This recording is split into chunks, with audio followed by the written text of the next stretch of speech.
Bonjour et bienvenue à ce webinaire consacré au management de transition. Nous allons passer 45 minutes ensemble, j'espère agréable, pour évoquer ce sujet. Et puis en fin de webinaire, nous serons ravis de répondre à vos questions. Je suis Frédéric Bonnet, je suis directeur général au sein de Page Group et je suis accompagné de Nicolas Bletner. Bonjour, je suis en charge au sein du cabinet des divisions ressources humaines et des divisions juridiques et de la division assessment. Alors, nous allons rapidement vous présenter le groupe Page que vous connaissez peut-être pour certains d'entre vous. Très rapidement, donc, nous sommes un cabinet de recrutement et également spécialiste de l'intérim présent en France depuis 1986. C'est 800 consultants aujourd'hui répartis sur 19 bureaux. Vous avez la carte sous les yeux, à travers différentes marques que sont Page Executive dédiées à l'executive search, Michael Page à l'intérim, au recrutement de managers intermédiaires, Page personnel sur l'intérim et le recrutement de premier niveau, et Page outsourcing pour les projets volumiques. Aujourd'hui, nous allons plutôt nous concentrer sur la marque qui gère tous les projets de management de transition, qui est donc Michael Page Interim Management.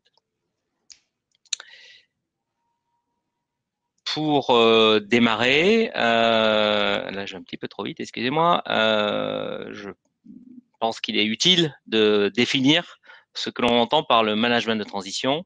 Nous avons repris une définition qui est celle de la fédération, qui regroupe les principaux acteurs du management de transition, qui est France Transition, et qui définit le management de transition comme c'est écrit sous vos yeux. Donc, c'est le recours donc à des compétences managériales, opérationnelles, externes, par rapport à une mission spécifique et toujours avec une durée limitée dans le temps. Donc, une mission de management de transition a toujours un objectif précis, défini avec généralement la direction générale de l'entreprise, et avec une date de début et une date de fin. Voilà. Donc, c'est bien une ressource externe, experte, opérationnelle dont on parle. Rapidement, là aussi, c'est un bref historique du management de transition qui n'est pas apparu en France, qui est apparu plutôt dans les années 70 dans les pays anglo-saxons et dans le nord de l'Europe. L'arrivée en France s'est faite plutôt à la fin des années 90, début des années 2000. Michael Page Interim Management a d'ailleurs été créé en 2005. Un marché qui s'est fortement développé. Alors, au départ, qui était plus vu comme un marché, en tout cas une solution pour gérer des crises économiques, du restructuring dans les entreprises. Et donc, c'est vrai qu'en 2009, la crise économique financière a été un véritable catalyseur pour le management de transition en France.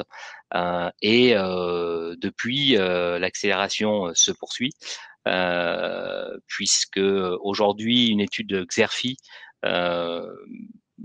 estime que le marché français, une étude Xerfi qui a été réalisée pour le compte de France Transition, la fédération, estime que le marché français pèse environ 440 millions d'euros de chiffre d'affaires, contre 300 millions d'euros en 2016, date de la première étude réalisée également par Xerfi. Donc un marché en croissance de 13,6% sur les 3 dernières années. Donc c'est vraiment une croissance très forte. Et aujourd'hui, on compte 90 acteurs en France qui font du management de transition. Michael Page Interim Management faisant partie évidemment de ceci. Un fait notable, c'est que le management de transition est finalement assez peu connu, y compris par les cadres. Une étude IFOP que nous avons réalisée en début d'année, avant le confinement, montre que seuls 45% des cadres connaissent le management de transition, et simplement un cadre sur 4 sait réellement de quoi on parle quand on évoque le management de transition. Voilà. J'ai déjà défini ce que c'était. On peut juste préciser que effectivement le manager de transition peut être réalisé contractuellement de différentes manières, que ce soit en CDD, en intérim, en portage salarial, mais également sous un mode contracting, freelancing, donc à son propre compte. Et c'est d'ailleurs à peu près un tiers du marché aujourd'hui, les 2 tiers étant réalisés plutôt par les des cabinets tels que Michael Page Interim Management.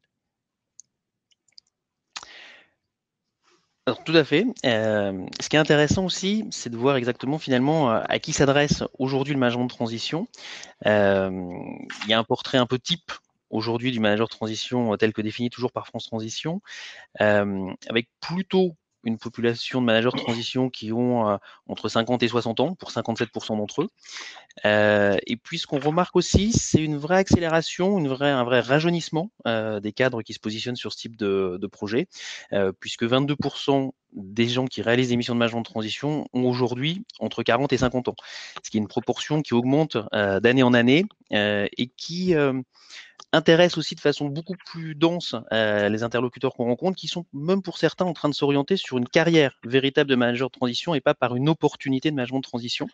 On le voit également avec le fait que 35% des managers de transition aujourd'hui réalisent leur première mission de management de transition, ce qui est un chiffre qui est assez important et plutôt intéressant pour l'essor de la matière.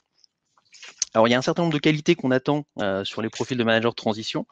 Peut-être déjà pour avoir le recul, le management de transition, on est dans quelque chose qui va relativement vite, pour pas dire très vite, prise de position.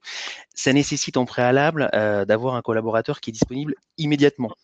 Souvent, les candidats nous posent la question en nous disant « mais je peux me rendre disponible parce que je vais quitter mon entreprise ». Ça, c'est généralement très difficile pour. Généralement, un process de recrutement se réalise en une dizaine de jours entre le lancement du projet et l'intégration du collaborateur dans les murs de notre client. Ça nécessite évidemment d'être plutôt un cadre confirmé, avec une solide expertise sur une partie métier. Et ça, on va le revoir un petit peu plus tard pour voir exactement de quoi on parle. Et puis, je pense qu'il y a un ADN qui appartient aussi aux gens qui font du management de transition, qui ont envie d'en faire, c'est avoir une culture extrêmement orientée résultat, parce que c'est finalement ce qui va driver l'ensemble de la mission de façon différenciante à ce qu'on peut avoir sur certains autres projets. Ensuite, dans la prise de position, dans le déroulé d'une mission, ce qui est extrêmement intéressant, c'est que là encore, les choses vont très très vite et il s'agit quasiment dès la prise de poste d'être capable de rapidement comprendre les enjeux de la mission, de très rapidement définir les interlocuteurs clés pour pouvoir très vite bâtir un plan d'action et mettre en place les premières solutions opérationnelles. Là, on attend généralement beaucoup d'autonomie dans le modèle de fonctionnement. Le fonctionnement en mode projet, très orienté décision, très orienté cercle de décision court, permet de vraiment donner du rythme au projet pour le faire avancer et pour le faire évoluer dans la structure. Enfin, et c'est pas là le moindre des sujets, il faut réussir à emmener avec soi les acteurs clés de la structure, établir la confiance qui est absolument nécessaire pour la réussite du projet chez nos clients.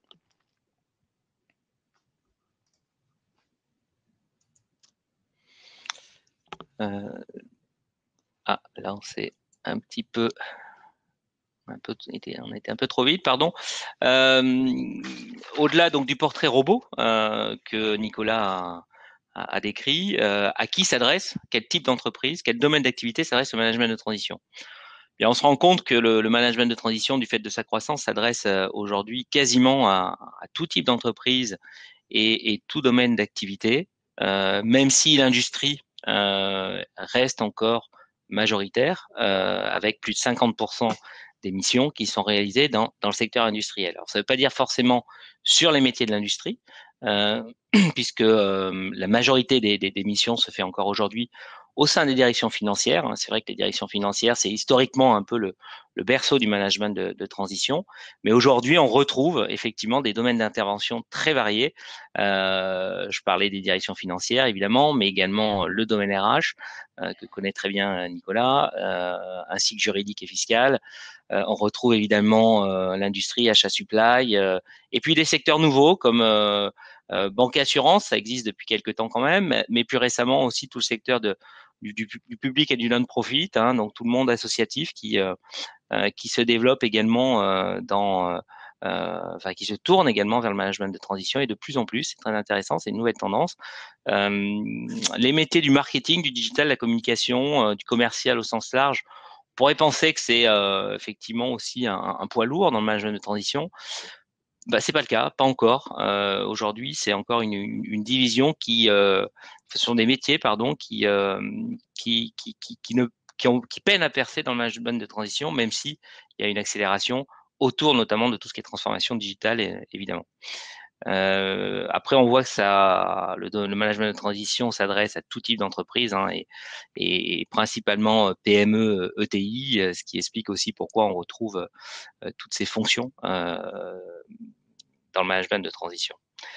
Le dernier chiffre qui est intéressant, hein, c'est que l'an dernier, c'est une tendance qu'on constate depuis plusieurs années à travers le baromètre de France Transition. On a à peu près dans chaque baromètre le même pourcentage qui évolue un petit peu, mais autour des 50% des entreprises qui ont recours au management de transition pour la première fois. Ça veut dire que chaque année, finalement, le management de transition réussit à séduire de nouvelles entreprises, de nouveaux directeurs, de nouvelles directions générales pour pouvoir les accompagner dans leur projet de transition, et ce qui explique aussi finalement la croissance très très forte de ce marché ces dernières années en France.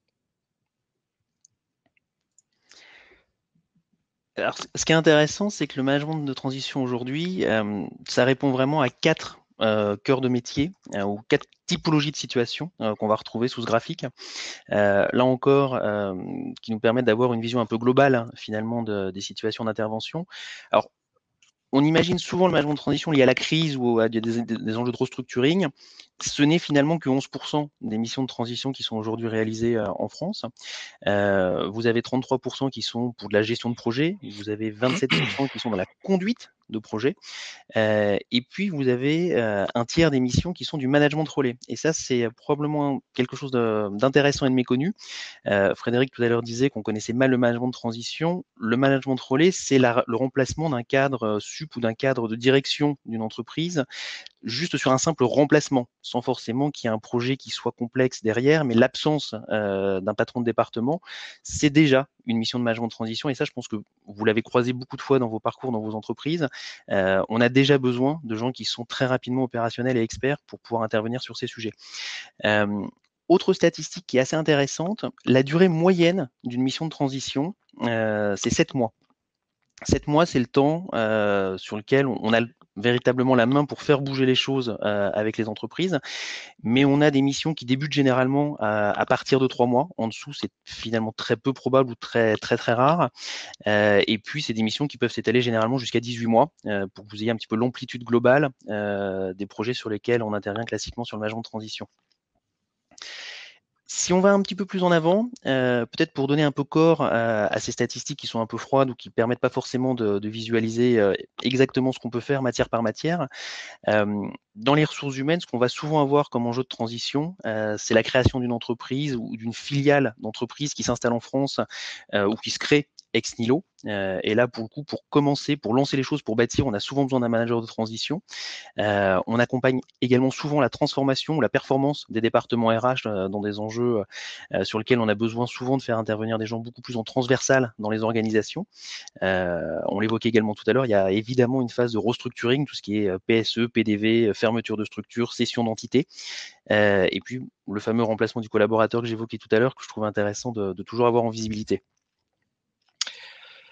Oui, sur la finance, on retrouve des problématiques qui peuvent être d'ailleurs assez liées aux problématiques ressources humaines, hein. Il n'est pas rare d'ailleurs que des managers de transition en ressources humaines travaillent aussi avec des managers de transition sur les mêmes sujets, hein, en finance, pour les accompagner sur les mêmes, pour s'accompagner mutuellement sur les mêmes projets justement soit de restructuring, mais également de création d'activités, de développement d'entités.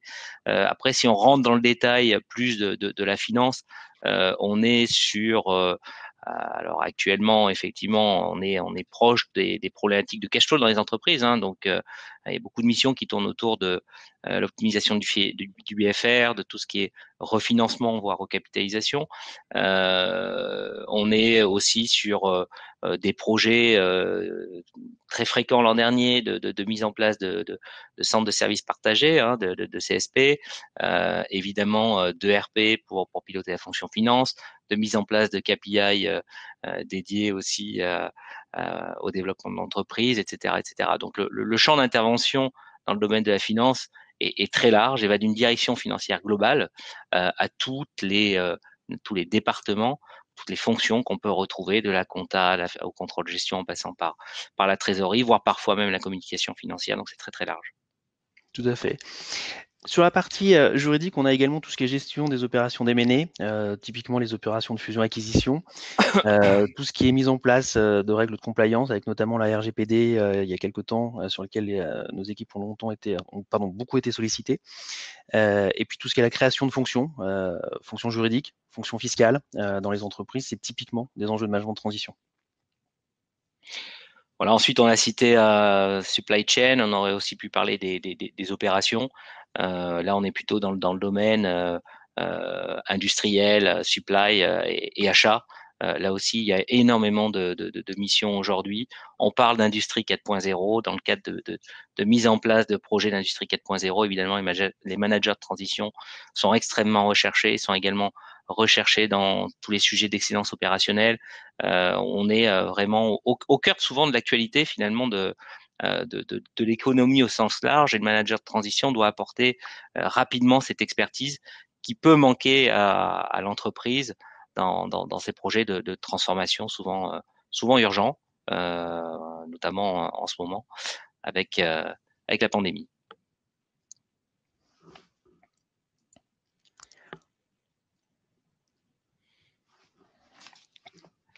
Alors, on a été un petit peu vite et il me manque un slide au milieu de... Ah ben non, il n'y a pas de slide là, pardon, excusez-moi.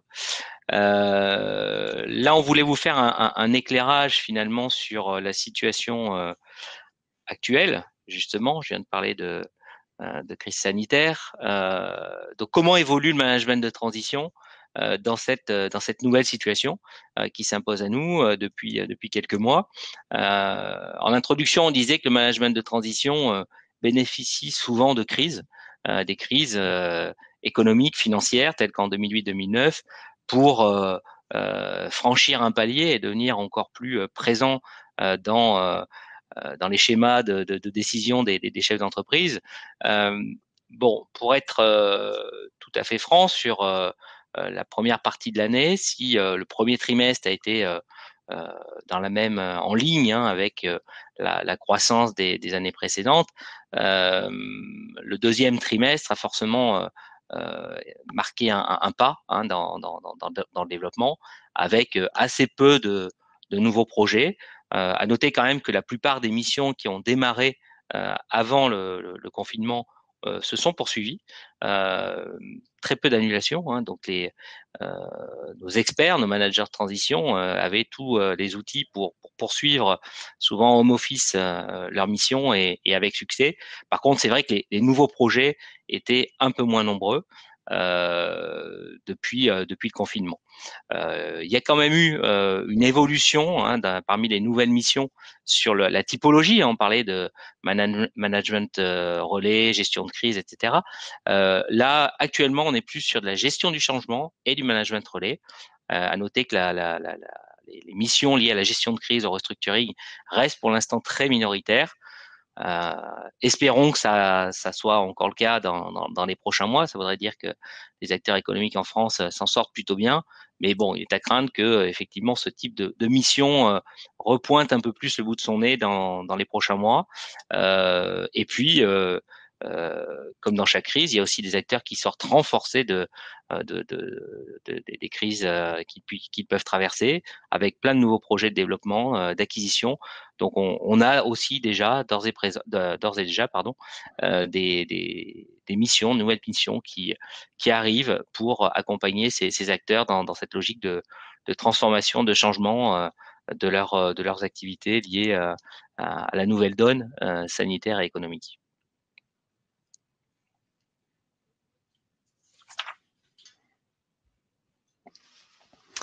Alors, ce qui est intéressant, et là on est en plein dans la gestion du changement, et c'est ça qui est plutôt particulièrement intéressant. On a une bonne vision globale, et c'est ça qui va donner corps au management de transition sur les prochains mois et les prochains trimestres. Il y a vraiment des choses à faire aujourd'hui chez nos clients et dans les entreprises au sens large.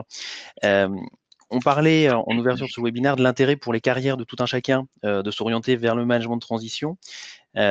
Ce qui est extrêmement intéressant, c'est que l'entreprise rencontre une difficulté, un problème, ou doit déployer un projet, et elle n'a pas la ressource en interne. Et ce premier rôle, ou l'un de ces premiers rôles, va être confié à un tiers qui vient de l'extérieur, et donc avec un projet métier sur lequel on est vraiment dans la gestion du changement, dans la gestion de la transformation, on est à l'acting, aux manettes, et c'est souvent ce qu'on peut entendre de façon différenciante sur le CDI, où les gens peuvent s'interroger un petit peu de l'intérêt d'un projet ou d'un autre.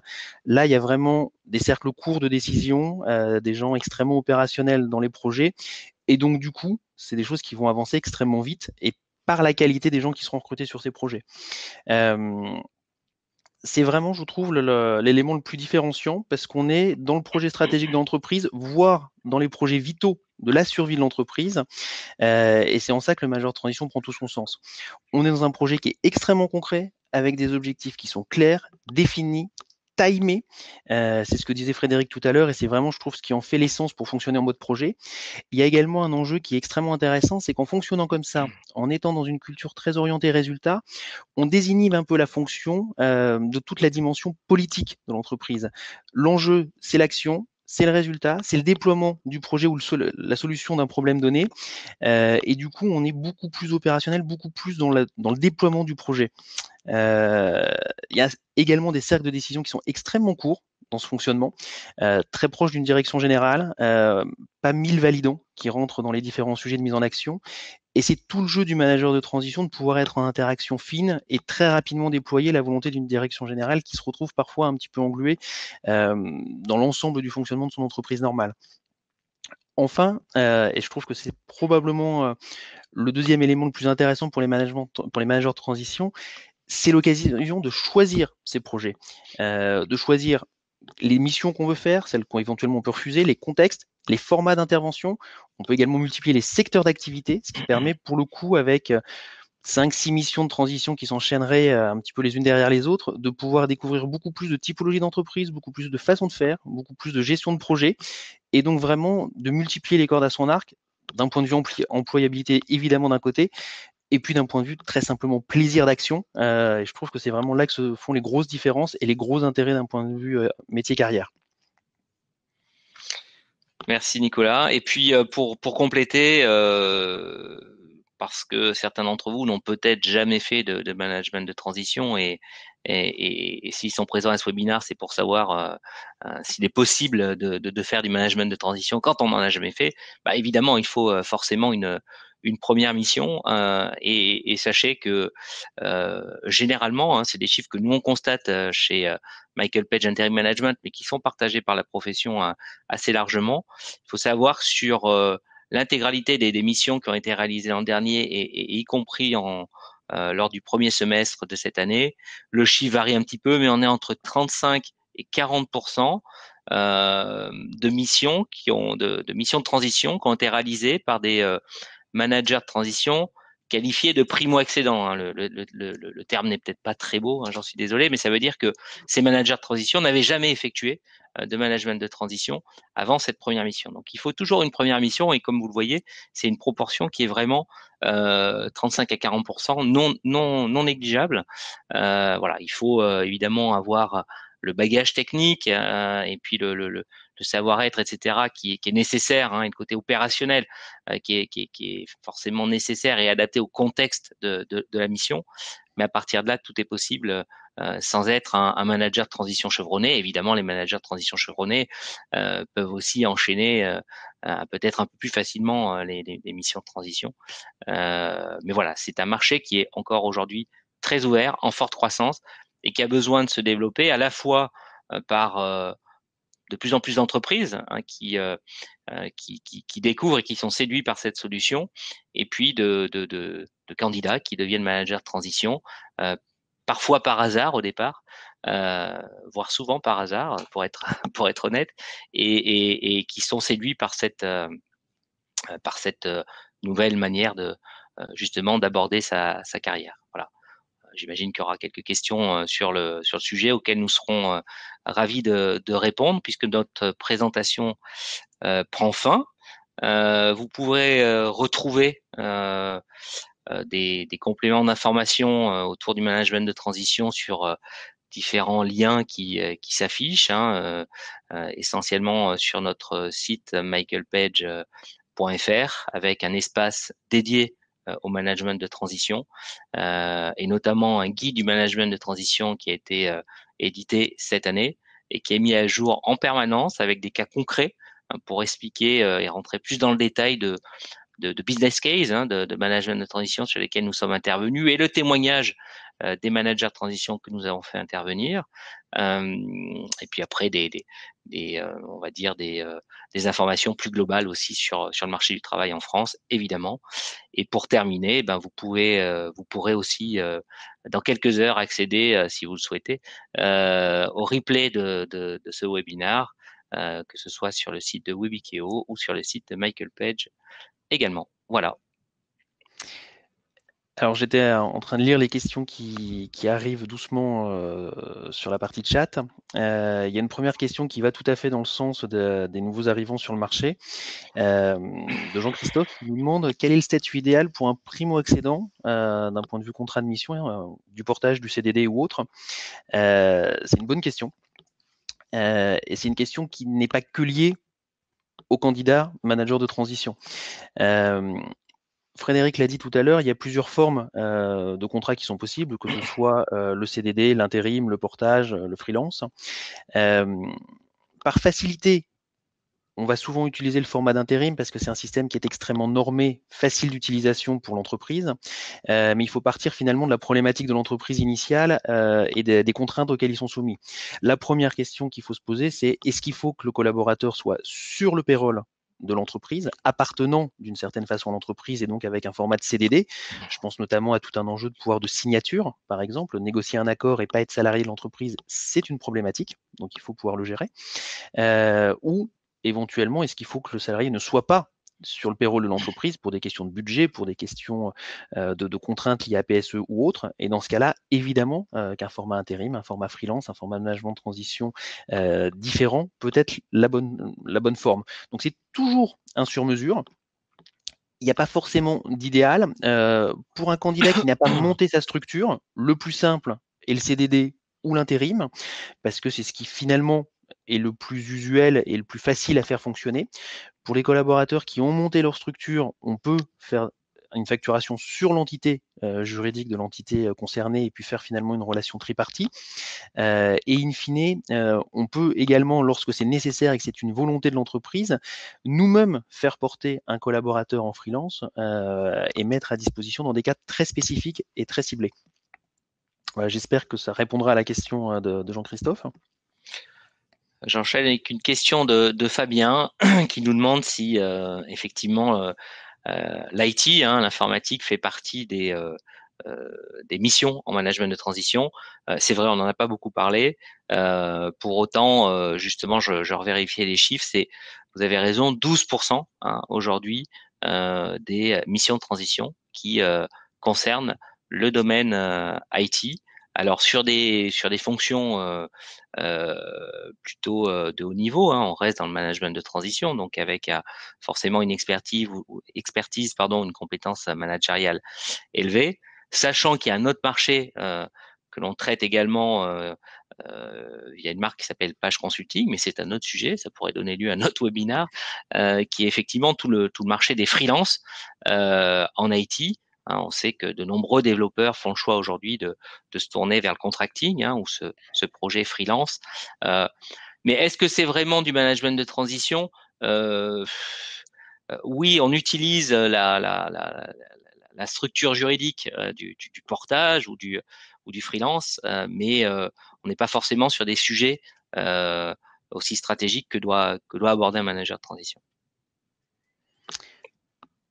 Il y a une question de Grégory qui rebondit aussi sur ce qu'on était en train de dire, sur l'intérêt des missions de transition localisées en Île-de-France au sens siège vraisemblablement ou en région par opposition à site. Et est-ce qu'on peut avoir une couverture nationale sur les enjeux de management de transition et puis qui conclut sa question par est-ce qu'on peut vraiment en faire carrière? Donc ça, c'est pareil, je pense que c'est des questions intéressantes. Alors c'est un marché complètement national. Pour le coup, l'ensemble des bureaux de région de notre groupe fonctionnent avec des antennes de management de transition et chacune des antennes a vraiment des sujets locaux en termes d'intervention. Il y a évidemment des postes qui sont typés sièges, ce qui n'empêche pas d'avoir des sièges en région, bien sûr. Et puis d'autres postes qui sont très typés site opérationnel. Vous avez beaucoup de managers de transition, que ce soit en RH, en supply, en finance, qui sont positionnés directement sur des sites industriels, sur des sites logistiques, sur des sites R&D, sur lesquels on va avoir beaucoup de besoins d'accompagnement, de transformation, de restructuring sur les différentes entités. Mais on peut également avoir beaucoup de sujets. Alors, la plus grosse place d'emploi est à la défense et on a beaucoup de sujets qui sont basés à la défense, évidemment. C'est vraiment, pour le coup, aux quatre coins de la France, et l'une des caractéristiques assez fortes et plutôt assez géniales pour le coup des managers de transition, c'est qu'ils vont là où il y a le job. On a certains managers de transition avec qui on a beaucoup travaillé, notamment sur la partie RH, qui avaient ce côté génial de prendre leur sac à dos le dimanche soir et de dire le job commence lundi matin, à Marseille j'y vais, à Lyon j'y vais, à Lille j'y vais, ou parfois dans des endroits beaucoup plus éloignés. C'est vraiment une des caractéristiques pour le coup fortes. Et à la question, est-ce qu'on peut vraiment faire carrière? Oui, évidemment. Alors, ça paraît très simple. J'ai croisé sur une autre question la semaine dernière quelqu'un qui nous demandait comment est-ce que finalement on rebondit de mission en mission, parce que c'est ça qui est compliqué.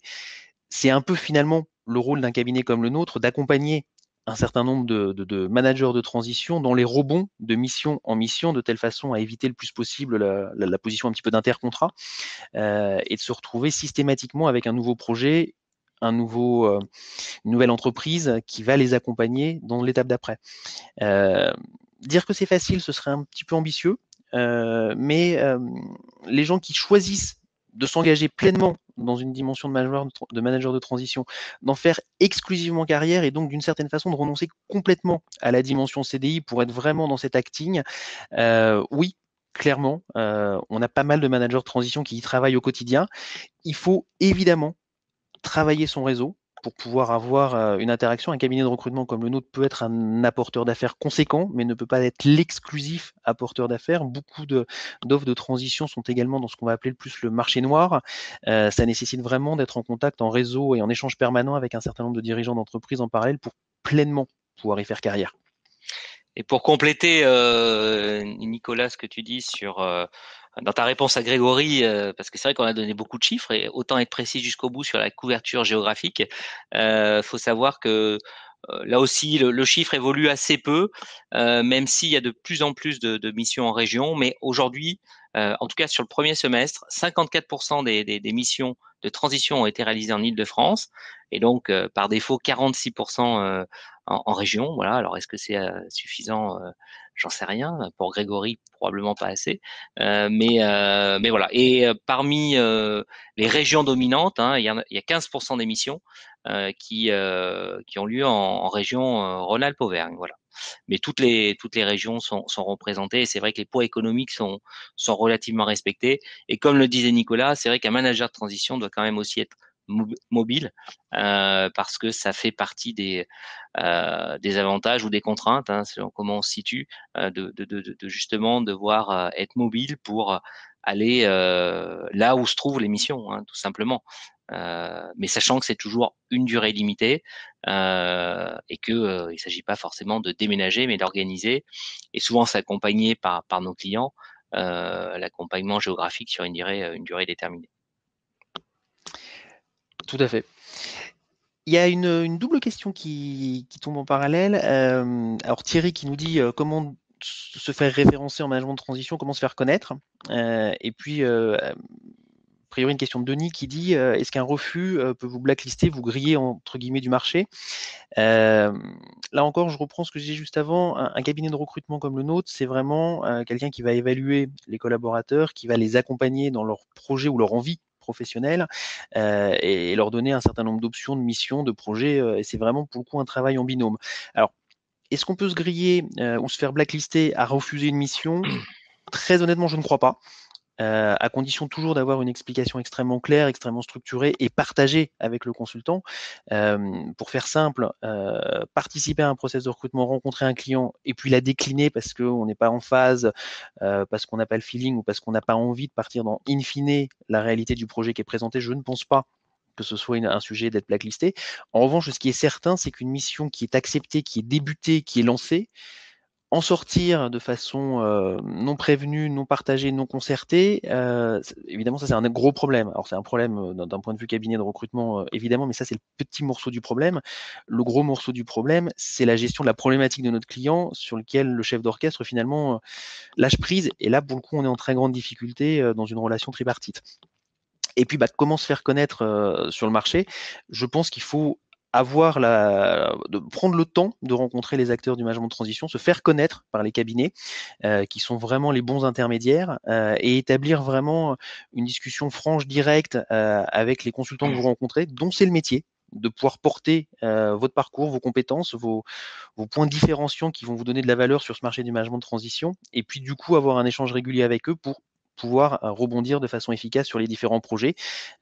C'est pas le fait de se parler tous les jours qui change la donne, mais c'est le fait de régulièrement être en interaction, savoir quand est-ce que vous prenez une mission, quand est-ce que vous arrivez à la fin d'une mission, quand est-ce que vous êtes du coup disponible pour la suivante. Plus on échange, plus on sait finalement ce que vous aimez faire, là où vous êtes bon dans ce que vous voulez faire, là où on peut vous accompagner encore un peu plus loin. Souvent on teste, on vous emmène parfois dans des endroits un petit peu différents d'un point de vue métier que ce que vous nous aviez initialement annoncé, puis très simplement c'est un échange, on se dit oui, on se dit non, et on voit comment on construit ensemble. Alors, on a d'autres questions.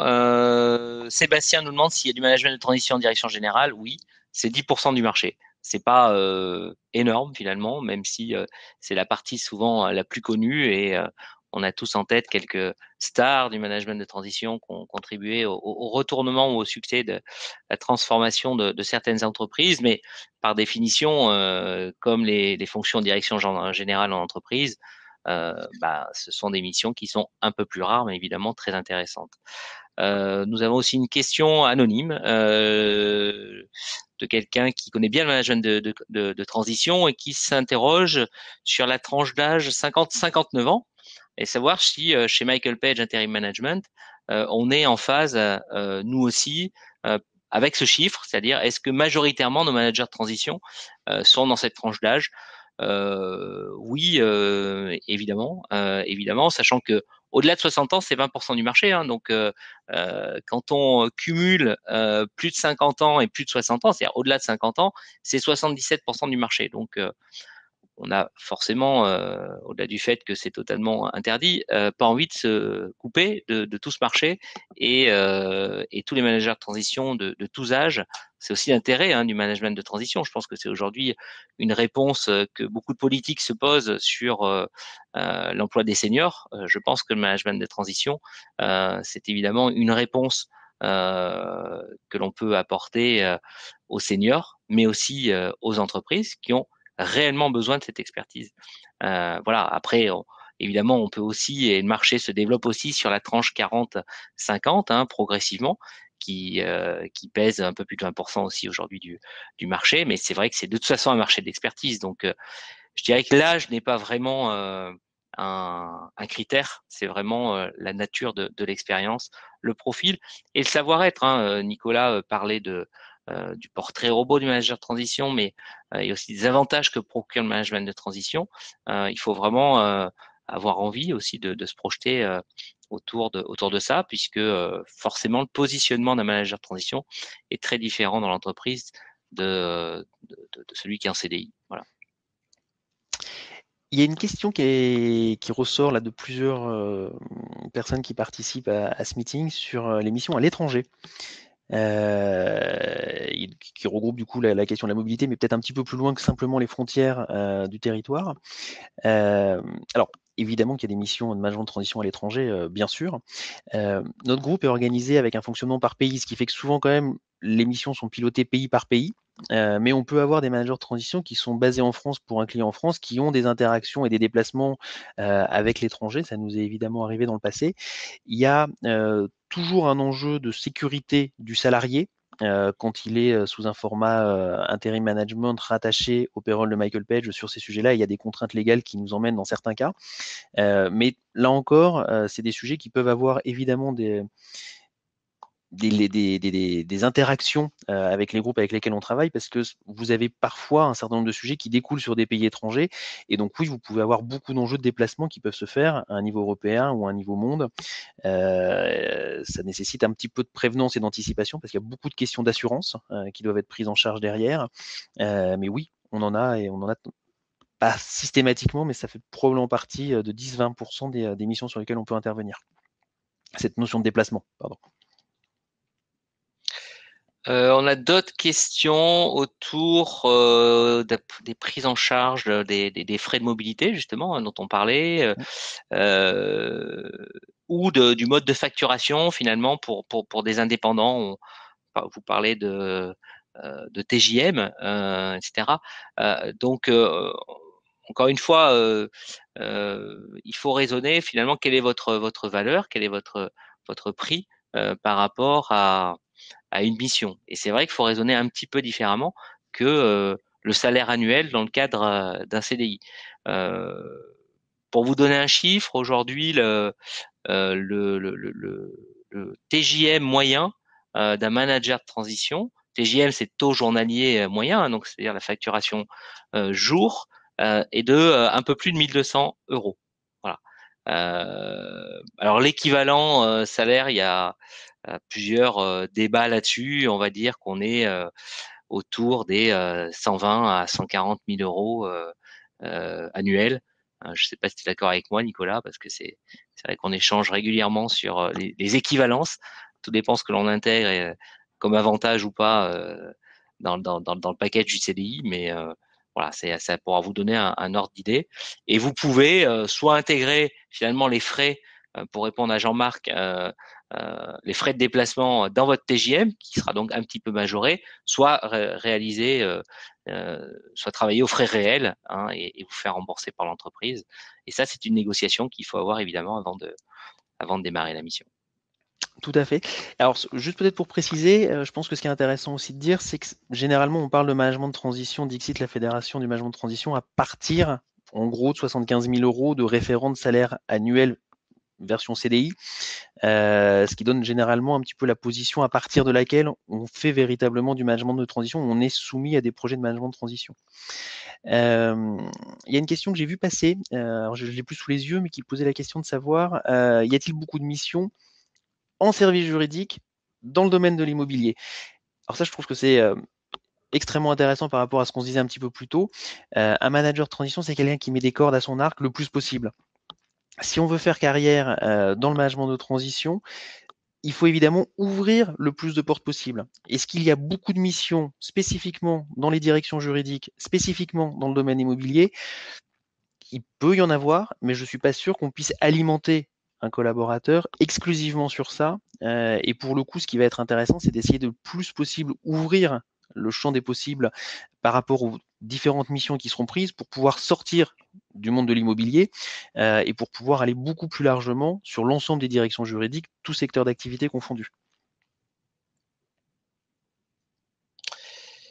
Merci Nicolas pour la partie juridique. On a d'autres questions qui tournent aussi autour du marketing et notamment la transition digitale est liée à l'âge du manager de transition.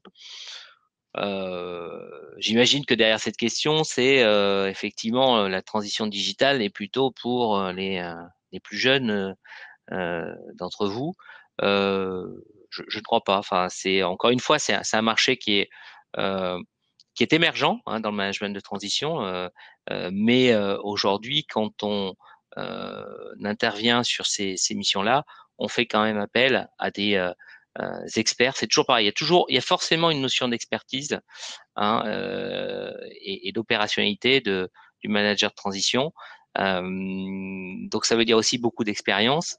Et aujourd'hui, un Chief Digital Officer a rarement moins de 30 ans. Il a fait ses classes dans le marketing, on va dire, plus traditionnel. Et puis évidemment, aujourd'hui, le digital est un peu partout dans le marketing. Donc ça peut être des experts qui sont pas des millennials, mais qui sont tout autant capables d'accompagner la transition digitale d'entreprise s'ils l'ont déjà réalisé précédemment. Il y a une question d'Alison qui nous demande si le management de transition est fait pour elle. Alors elle nous dit j'ai 11 ans d'expérience professionnelle dans l'hôtellerie et dans le tourisme, mais surtout j'ai 31 ans.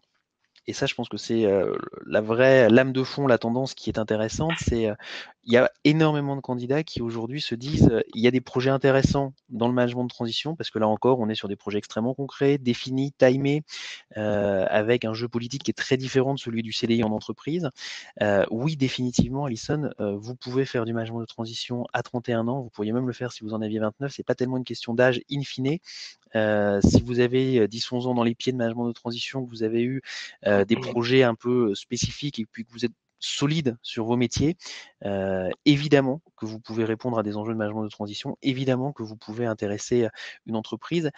Vous ferez probablement partie des candidats à qui on proposera en plus, ou plus exactement, nos clients proposeront en plus à la fin de la mission des enjeux de CDI. C'est là toute la difficulté, je trouve, toute l'ambiguïté. Pour moi, un bon manager de transition ou un manager de transition qui a décidé de faire carrière dans ce sens-là refusera le CDI derrière. Son enjeu, c'est de venir parce qu'il y a un enjeu, un problème, une transformation. C'est de partir une fois qu'il l'a finalisé et qu'il a mis en place le management qui reprendra la suite derrière. Bien, merci Nicolas. Je vois que l'heure tourne. Je pense que nous n'avons malheureusement pas répondu à toutes vos questions. Euh, mais en tout cas, merci pour votre écoute, attention. N'hésitez pas à nous solliciter par l'intermédiaire de notre site, par exemple, ou sur LinkedIn, évidemment. Enfin, je pense qu'aujourd'hui, il est facile de nous contacter. On pourra essayer de continuer de répondre à certains d'entre vous. Voilà, j'espère que ça vous aura plu et surtout éclairé sur le management de transition. Merci beaucoup. Merci à vous.